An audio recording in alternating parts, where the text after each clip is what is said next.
पहले तो हेलो मित्रा के चैनल से और इतने बड़े यूट्यूबर आपको मैं बहुत बहुत धन्यवाद दूंगा कि स्वर्ण आर्मी जनपद चंदौली का जिलाध्यक्ष मैं रत्नेश पाठक ऐसे समय पे आपके यूट्यूब चैनल पे लाइव आना पड़ रहा है जिस समय कौशाम्बी जनपद में राम बाबू तिवारी जी की हत्या होती है। हत्या भी एक षड्यंत्र तरीके से किया जाता है और उनके बेटे को फर्जी प्रधान के भाई द्वारा पास्को एक्ट के तहत जेल भेज दिया जाता है।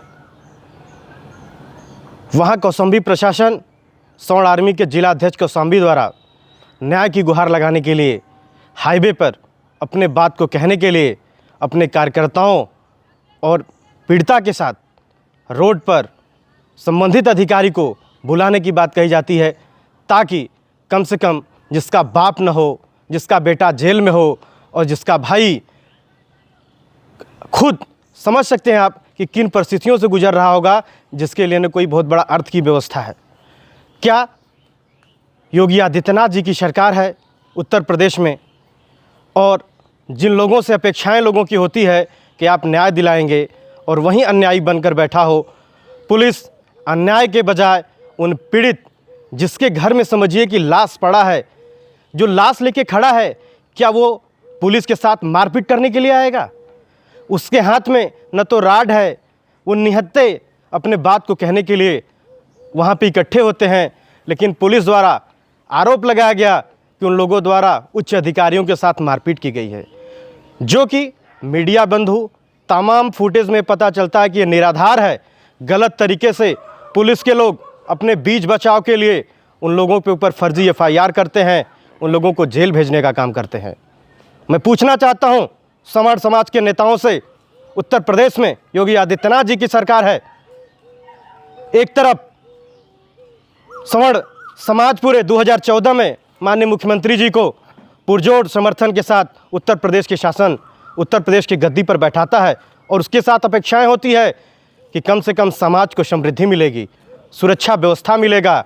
लेकिन मिला क्या?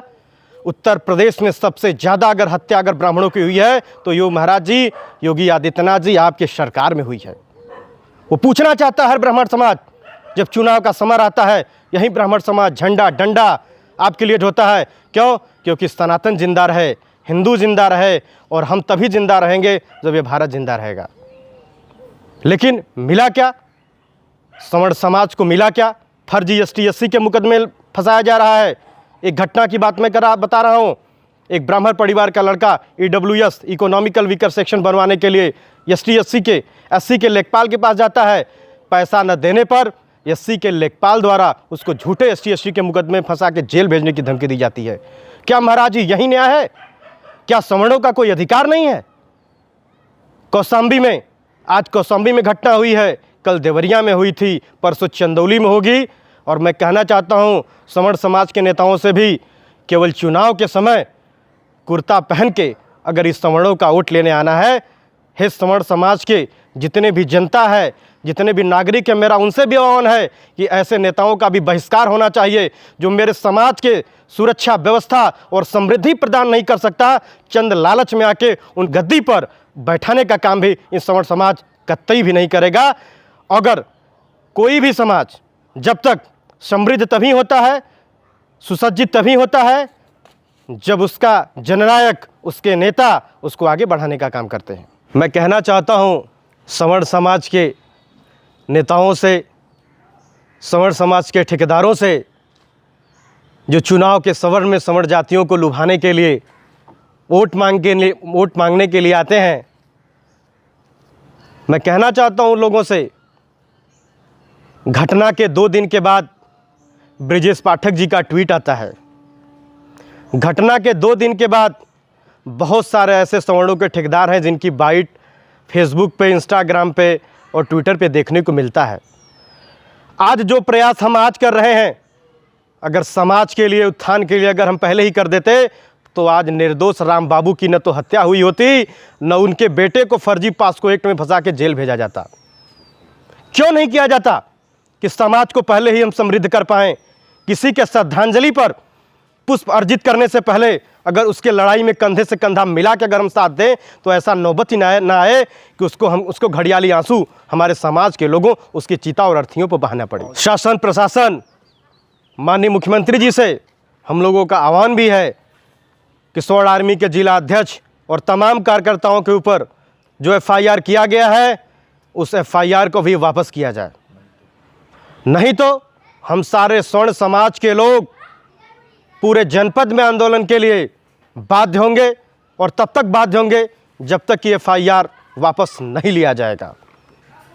मैं बार बार कह रहा हूं आप लोगों से, स्वर्ण समाज को संरक्षित करने वाले लोगों से भी, सवर्णों के वोट लेने वाले लोगों से भी, कि सवर्णों के सुख दुख में अगर सहभागी आप नहीं हो सकते तो क्या हमारे नेताओं का, हमारे सगे संबंधियों का, क्या हमारा रिश्ता बस इतना ही है कि हम त्रयोदशी में केवल पूड़ी खाने के लिए जाएंगे? क्या दसवां में केवल चंडुल बनवाने के लिए हमारा संबंध बस इतना ही है?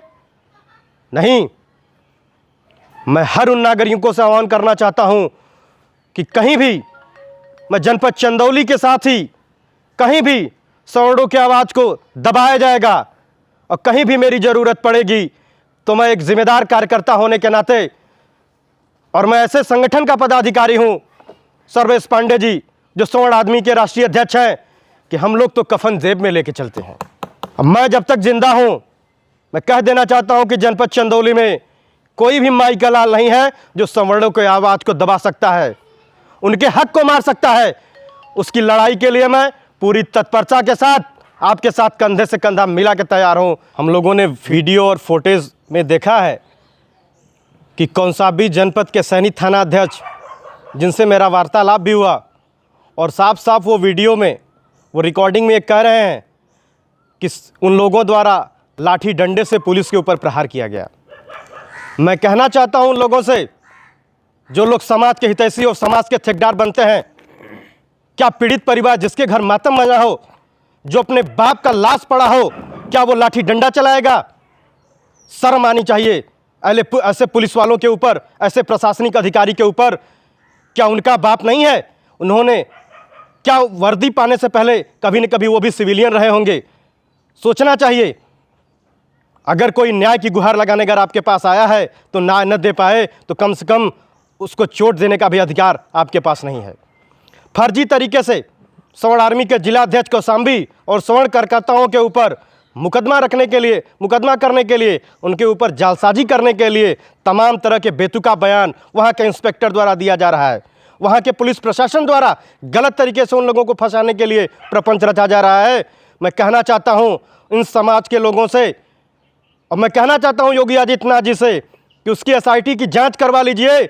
आपके जितने भी ये पुलिस के लोग हैं ये गलत तरीके से फंसाए हैं, उसको न्याय मिलना चाहिए। न्याय न मिलने पर स्वर्ण आर्मी पूरे जनपद में, पूरे उत्तर प्रदेश में हम लोग आमरण अनशन के लिए तैयार हैं, आंदोलन करेंगे महाराज जी, जिसका परिणाम 2027 में आपको भुगतना पड़ेगा।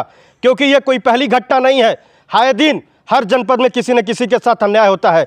कहीं SC/ST मुकदमे में फंसाया जाता है, तो कहीं किसी के ऊपर, किसी को फर्जी एक्ट में जेल भेजा जाता है, तो कहीं न कहीं किसी की हत्याएं होती हैं। ये रोज़ हो रही हैं, ये सवर्णों के ऊपर हो रही है, ये ब्राह्मणों के ऊपर हो रही है। क्यों?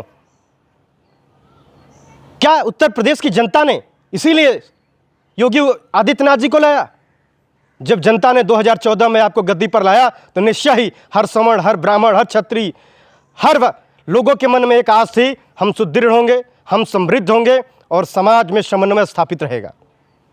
मैं कहना चाहता हूं आपसे, अगर जल्दी ही इन पुलिस अफसरों के ऊपर, सभी अधिकारियों के ऊपर अगर अंकुश लगाने में अगर आप नाकामयाब रहेंगे तो निश्चय ही भारतीय जनता पार्टी को 2027 के चुनाव में ये भोगना पड़ेगा। और चुनाव और सत्ता ये किसी की परमानेंट किसी की नहीं है, ये जनता का अधिकार है। मैं आपसे आह्वान करता हूं, हम लोग नहीं चाहते कि सनातन हिंदुत्व और भारत और उत्तर प्रदेश में कहीं भी भारतीय जनता पार्टी को नुकसान हो। ये पीड़ा और ये वेदना है। इसीलिए मैं आपसे आह्वान भी करना चाहता हूं, निर्दोष के ऊपर जांच कराई जाए, और जो ऐसे पुलिस वाले हैं जिनका पेशा है गलत लोगों को फंसाना, उनको मुकदमे में डालना, फिर उनसे अवैध तरीके से धन उगाही करना, इनके ऊपर उचित कार्रवाई किया जाए। आपका बहुत बहुत धन्यवाद रहेगा। सारे श्रवण की तरफ से मैं आह्वान भी करता हूं कि अगर जल्द ही इन पुलिस वाले लोगों को सस्पेंड नहीं किया गया, अगर दोषियों के ऊपर कार्रवाई नहीं की गई, तो हम लोग आमरण अनशन पर बैठेंगे और हर जिले में जिलाधिकारी को मुख्यमंत्री जी के नाम से ज्ञापन भी देंगे। बहुत बहुत धन्यवाद।